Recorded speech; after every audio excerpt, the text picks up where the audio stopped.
We'll get back to the original footprint, with the exception of the agents there to do the fraud investigation. Will stay there and continue their work until they're done.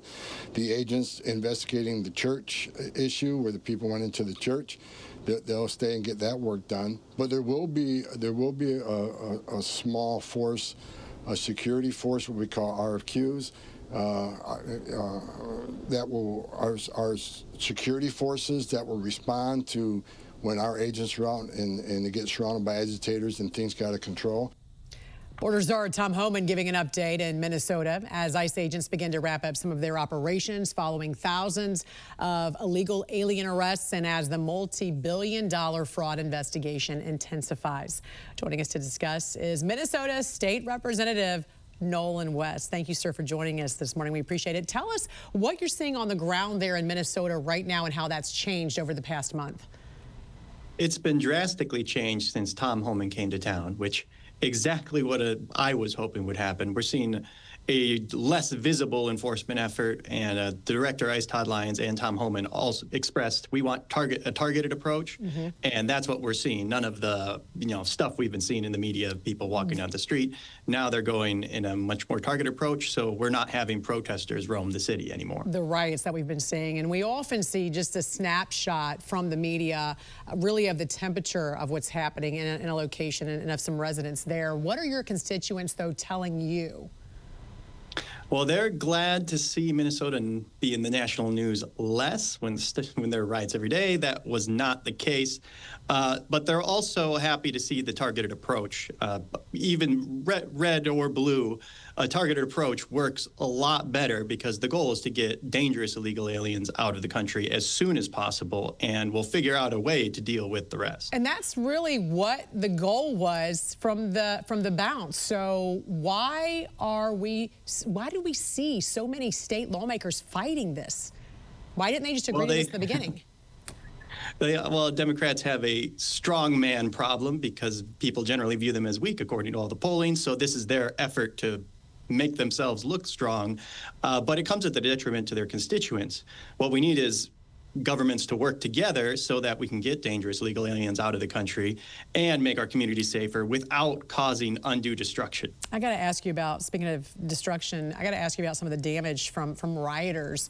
What do you make of the demands of Governor Tim Walz demanding that U.S. taxpayers reimburse his state? How about the state reimburse American taxpayers for getting criminal illegal aliens off the streets of Minnesota? Or how about Minnesota reimburse American taxpayers for the billions of dollars stolen under his watch?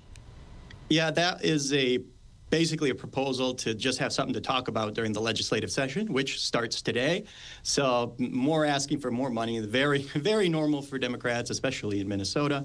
But when you look at literal elected officials calling for businesses to go on strike and shut down, I don't know how you can put a voluntary shutdown promoted by local leaders as a cost on the U.S. taxpayer, or the Minnesota taxpayer for that matter. Right. Speaking of which, how deep is this fraud investigation in your state? Will we see officials at the top held accountable for this?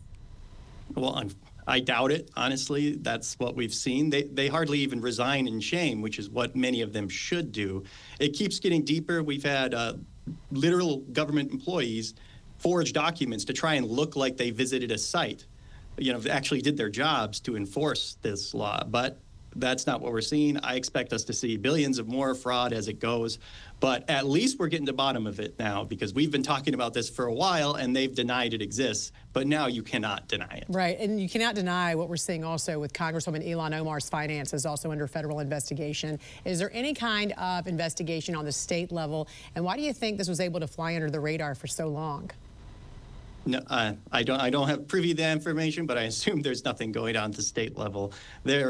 Our investigators do great work, but they're rarely told to do great work. But I expect the Department of Justice to do their job, find the evidence required, and So you think she's being protected? Do you think she's being protected by state leaders and state officials? Well, I don't think they're excited to prosecute her or push any trials, but protected, I don't know if I'd use that term. Right. Why do you think that is? Well, we've had a Democrat administration in Minnesota for far too long. In 2009, we had a Republican governor, and hopefully we can return to that after this next election.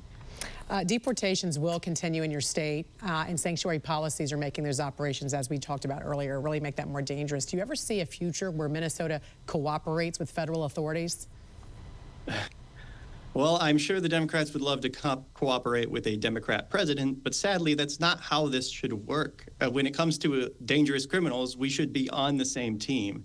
And I hope we can make it there, because this was not good for Minnesota. I mean, some people are celebrating, but this was not good for Minnesota. I'm glad it's over, but we need to cooperate in the future.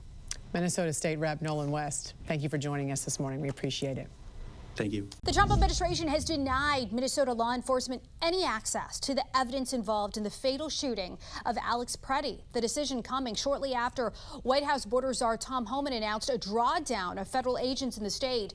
The National News Desk, Jeff Harris, joins us. And Jeff, Homan clarifying those comments about a possible end to Operation Metro Surge. What else can you tell us? So Homan says a, quote, small security force is scheduled to stay in Minnesota after announcing last week the Trump administration's crackdown efforts were ending. Now, he didn't go into specific detail, but did say the security force will respond when agents get surrounded by agitators and scenes grow out of control.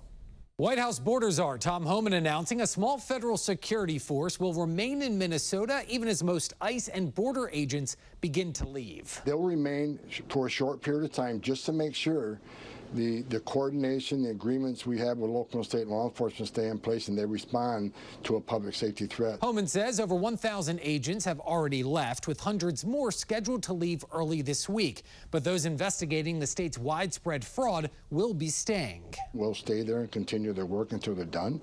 The agents investigating the church issue where the people went into the church, they'll stay and get that work done. Now, Homan's comments come following repeated calls from state lawmakers that the federal government reimburse damages they claim were caused by immigration enforcement operations. So we're calling on the federal government to fully step up, to provide direct financial assistance to our city, to stabilize our small businesses. Homan responding in a separate interview, saying Minnesota leaders should be thankful the Trump administration made the state safer. They were a sanctuary state. Their county jails weren't working with us across the state.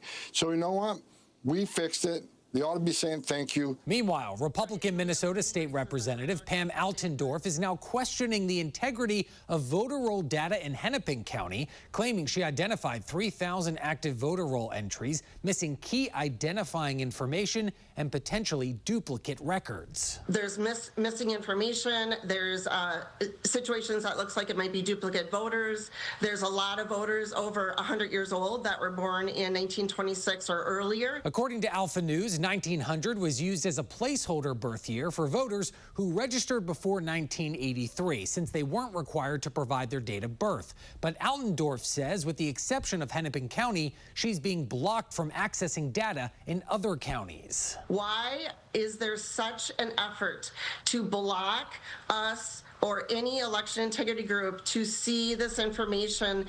Now, the Minnesota Bureau of Criminal Apprehension also reporting earlier today the FBI has officially denied them access to evidence and case files related to the fatal shooting of Alex Preddy, along with other federal agent-involved shootings in Minneapolis.